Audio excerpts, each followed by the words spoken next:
అందరికి యేసుక్రీస్తు నామములో వందనాలండి. ఒకసారి వీడియో చూడండి. ₹1,00,000 జీతం వచ్చింది, 20,000 అద్దెకి, 10,000 ఈఎంఐకి, 10,000 స్కూల్ ఫీజు, ఇవన్నీ కట్టేసిన తర్వాత 7,000 మిగిలినాయి ఈ దేవుడికి. గిర్ అర్థమైంది కదా నీకు? Did you get it?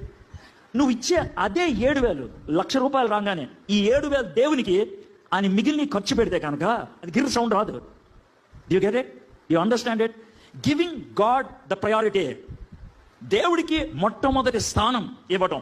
Seek ye first the kingdom of God and all these things will be added unto you. నీకొచ్చిన దాంట్లో మొట్టమొదట దేవునికి ఇవ్వాలి.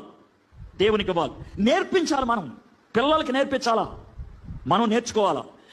విలియం ఎడ్వర్డ్ అన్న ఈ వీడియోలో ఏం మాట్లాడుతున్నాడంటే, మొట్టమొదటిగా దేవుడికి ప్రయారిటీ ఇవ్వాలి. అయితే ఏ విధంగా ఇవ్వాలంటే, మీ డబ్బు అన్ని ఖర్చు పెట్టుకున్న తర్వాత దశంభాగం తీయటం కాదు, ముందే దశంభాగం తీసి అన్ని ఖర్చు పెట్టుకోవాలని చెప్తున్నాడు. అది దేవుడు మెచ్చుతాడు. అంటే ప్రయారిటీ దేవుడికి ముందు ఇవ్వాలి అనేది దీనికి కలిపి చెప్తున్నాడు. సరే, ఆయన ఇంటెన్షన్ ఏంటంటే దశంభాగం. కరెక్ట్. ఈ వీడియో ముఖ్యంగా చూసే వాళ్ళందరికీ నేనేం చెప్తున్నానంటే, దేవుడు దశంభాగం ఇస్తే దేవుడికి మొట్టమొదటి ప్రయారిటీ అని దేవుడు ఎక్కడ చెప్పాల, కానీ వీళ్ళు చెప్తున్నారు. కారణం ఏంటి అంటే, డబ్బు దేవుడికి అక్కర్లేదు, వీళ్ళకి కావాలి. దేవుడికి కావాల్సింది ఏంటంటే మారు మనసు, పాపాన్ని ఒప్పుకుంటాం, పశ్చాత్తాపం, నూతనమైన హృదయం దేవుడికి కావాలి. ఇది దేవుడికి ఇచ్చే ప్రయారిటీ. డబ్బు ఇవ్వడంలో ప్రత్యేక విధానాన్ని దేవుడు చూడడు మనిషిలో. మరి వీళ్ళు చెప్తున్నారు అంటే వీళ్ళు చెప్పేది తప్పు, పోలిక తప్పు.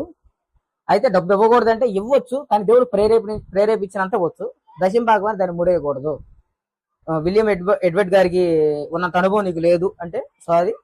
నేను చెప్పేది ఏంటంటే, బైబిల్ కొన్న అనుభవం విలియం ఎడ్వర్డ్ గారికి లేదు అని నేనంట. అంటే బైబిల్ వయసు కంటే విలియం ఎడ్వర్డ్ గారు చిన్న ఆయనకి తెలియదు ఇంకా ఏమి. ఆయన కూడా చాలా నేర్చుకోవాలి. డబ్బు మొట్టమొదటిగా దేవుడికి తీసే దాంట్లో దేవుడు మెచ్చుకోడు, జీవితాన్ని మార్చుకోవడం ద్వారా దేవుడు మెచ్చుకుంటాడు. అది మీకు చెప్తూ ఉన్నాను. జాగ్రత్తగా చూడండి. మీకు అర్థమైందని కామెంట్ చేయండి. Praise the lord.